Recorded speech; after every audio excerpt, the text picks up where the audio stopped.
Would you like to be a shareholder in a world-class business adapting for the future? Looking for a yield that beats the market and dividend growth that beats inflation? Want a good deal on a great stock? Then you have to check out today's video. He is a best-selling author.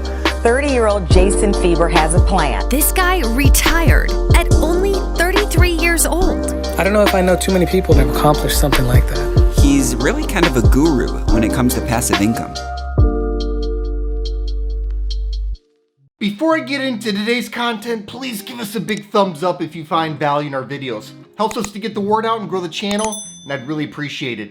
And make sure to stay tuned until the end of the video for a special news announcement. I want to tell you about a high quality stock that pays big, growing, reliable dividends. These growing dividends are funded by growing profit because this business is an industrial titan. Mobility. It was fairly important yesterday, it's more important today, and it'll be even more important in the future. Well, this company is a major player in mobility. Better yet, the company is future-proofing itself by seeing the curve ahead and preparing for it. That's what should protect and increase its revenue, profit, and dividend. I personally invested in stocks just like this one on my way to going from below broke at age 27 to financially free at 33. By the way, I explain exactly how I achieved financial freedom in just 6 years in my early retirement blueprint. If you're interested, you can download a free copy of my early retirement blueprint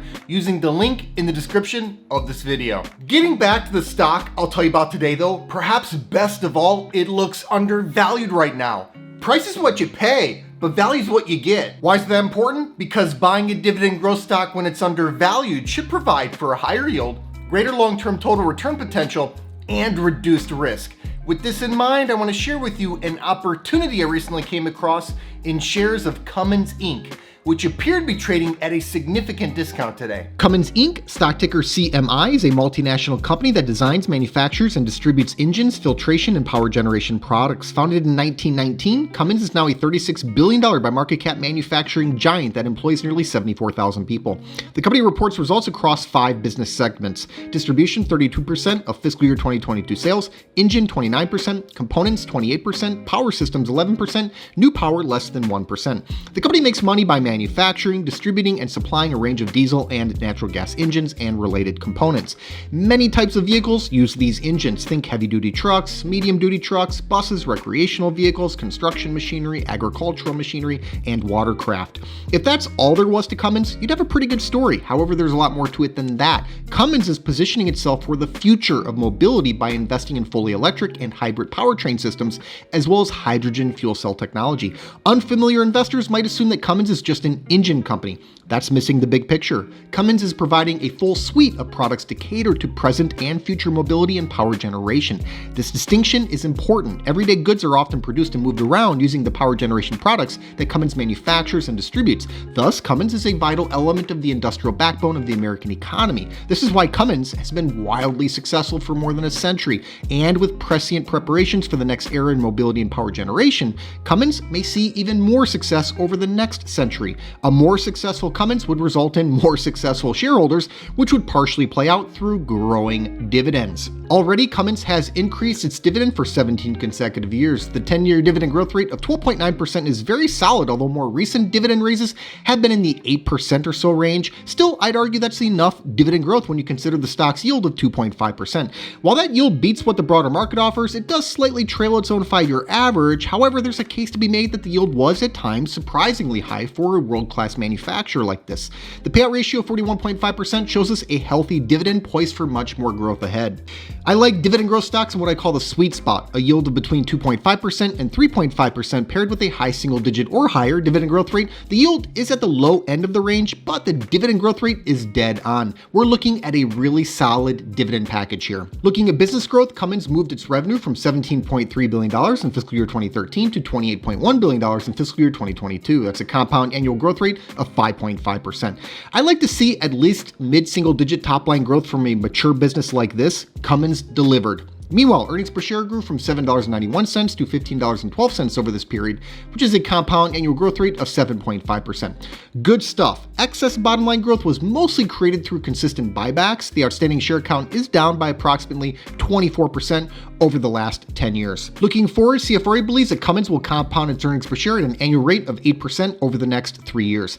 I like and concur with this forecast. It's a safe call, a bet on the status quo continuing in line with what Cummins has done over the last decade. In my view, an investment in Cummins is a long-term bet on mobility. What I think is especially compelling about Cummins in this regard is the adaptation that's underway. Cummins has a strong legacy business that's also being positioned for the future of mobility. Cummins has long been a go-to diesel engine brand, but it's staking its future on being the go-to all-encompassing brand for mobility and power generation. CFRA sums it up well with this passage, and I quote, "Other positive trends we forecast for Cummins include trucking firms seeking relief from high fuel prices and more efficient engines, and a more dispersed population in the remote work area leading to truck freight covering greater distances. We think increasing anti-carbon regulation will also be a driver for Cummins' nascent new power segment.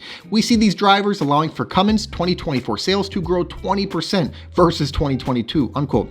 That's the kind of growth that can get an investor pretty excited about a stodgy industrial company. CFRA adds this, again and I quote, "Further, we see Cummins' investments in technologies to eliminate fossil fuels from trucking and power generators paying off strongly over the long term, bolstered by developed governments incentivizing carbon reduction," unquote. And one more note from CFRA for good measure, again, and I quote, "Short-term cyclical risk is partially offset by a strong long-term trend in profit growth for Cummins, which we see continuing as the world globalizes, demanding larger, more efficient truck fleets to handle its good flows, as well as more power generation equipment, which Cummins also sells." If you want the best of today's propulsion, that's likely Cummins. If you want the best of tomorrow's propulsion, that's likely Cummins. An 8% bottom line growth rate would make room for a similar dividend growth rate, which is pretty much what Cummins has been delivering for several years now. I see all of this continuing for the foreseeable future, and investors buying in today are able to start walking that future path with a 2.5% yield in their pocket. Not a bad setup at all. Moving over to the balance sheet, Cummins maintains a great financial position. The long-term debt-to-equity ratio is 0.5, while the interest coverage ratio is over 15.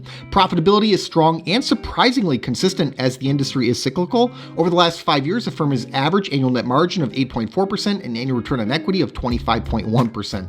Cummins is a terrific industrial company, and there's a very good chance that it'll be even better in 10 years. And with economies of scale, switching costs, barriers to entry, IP, R&D, technological know-how, and brand power, the company does benefit from durable competitive advantages. Of course, there are risks to consider. Litigation, regulation, and competition are omnipresent risks in every industry. The company's competitive situation is unique, as Cummins is often competing against some of its most important customers, such as truck manufacturers. There's exposure to economic cycles here. Cummins has customer concentration risk, with the top 4 customers accounting for approximately 30% of annual sales. Since propulsion technology could change faster than Cummins can adapt to, or in a way that's unforeseen, there's technological risk. Any broad changes across trucking and or commercial transportation in general would impact Cummins. I see these risks as predictable and acceptable, but the long-term upside seems more than worth the stretch to me. That viewpoint is reinforced by what appears to be a reasonably attractive valuation. The stock's price-earnings ratio is sitting at 16.5. That's basically right in line with its own 5-year average of 16.6. Most metrics are kind of like this right now, close to the respective recent historical averages. It's just that there's a case to be made that Cummins has been routinely underappreciated. As noted earlier, the yield is also pretty close to its own recent historical average. I valued shares using a dividend discount model analysis. I factored in a 10% discount rate and a long-term dividend growth rate of 7.5%. This seems like a very fair assumption of the long-term dividend growth path for Cummins. It's exactly in line with the company's own earnings per share compound annual growth rate over the last decade. It's close to, but slightly below, where the last few dividend raises have come in at. It's also a hair below where CFRA sees the company's near-term bottom line growth at. Plus, the payout ratio remains at a moderate level. I feel very comfortable with this kind of expectation from Cummins over the long run, and it's quite possible that the realized dividend growth over the coming years outpaces my number. The dividend discount model analysis gives me a fair value of $270.04. The reason I use a dividend discount model analysis is because a business is ultimately equal to the sum of all the future cash flow it can provide. The dividend discount model analysis is a tailored version of the discounted cash flow model analysis, as it simply substitutes dividends and dividend growth for cash flow and growth. It then discounts those future dividends back to the present day to account for the time value of money, since $1 tomorrow is not worth the same amount as $1 today. I find it to be a fairly accurate way to value dividend growth stocks. Morningstar rates CMI as a 3-star stock with a fair value estimate of $256. CFRA rates CMI as a 5-star strong buy with a 12-month target price of $282.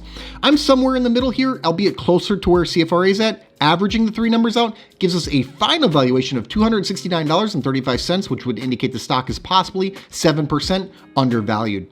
Here's the bottom line, guys. Cummins Inc. is an industrial titan that is a vital part of the American industrial backbone. Not content to rest on its laurels, the company is seeing the curve ahead and adapting for the future of mobility. With a market-beating yield, a double-digit long-term dividend growth rate, a moderate payout ratio, nearly 20 consecutive years of dividend increases, and the potential that shares are 7% undervalued, this looks like a terrific long-term investment idea for dividend growth investors. And now for a special news announcement. Realty Income Corp, stock ticker O, came through yet again. The blue chip REIT reported an impressive Q4 for fiscal year 2022, beating on both the top line and bottom line. Adjusted funds from operations per share increased by 6.4% year over year, which is just so solid for a large organization like this. Realty Income and its steadily increasing monthly dividend continues to be a staple for dividend growth investors. Thanks so much for watching. I hope you enjoyed today's video. Give us a like if you did, and let us know in the comments what you think about this stock. Please make sure to subscribe to the channel and ring that notification bell so you don't miss out on new content. Also, take a look at the description box below for some important links, including a link to my personal stock portfolio. This 6-figure portfolio, which I call the Fire Fund, generates enough passive dividend income for me to live off of. It allowed me to retire in my early 30s. I made my portfolio entirely accessible over our Patreon, and I also post alerts there whenever I buy or sell a stock. I put my money where my mouth is, and I'm often invested in the same high quality dividend growth stocks that I make videos on. Over the years, I've heard from thousands of investors who've been profiting from many same exact stocks that I own. So if you think this is something that you could benefit from as well, check the link in the description to see my portfolio and start getting my buy and sell alerts. I'll see you next time.